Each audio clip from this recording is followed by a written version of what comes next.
final seconds na mga idol.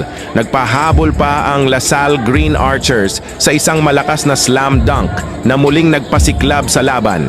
Pero hindi na tinagang CM Farm. Sumagot agad si Raul Hentalan, isang napakabilis na salaksak papunta sa basket. Iniwan lang niya ang depensa sa kanyang bilis at kontrol, sabay ipinasok ang clutch na puntos.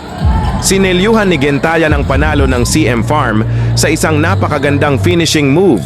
Clutch na clutch sa oras ng katotohanan.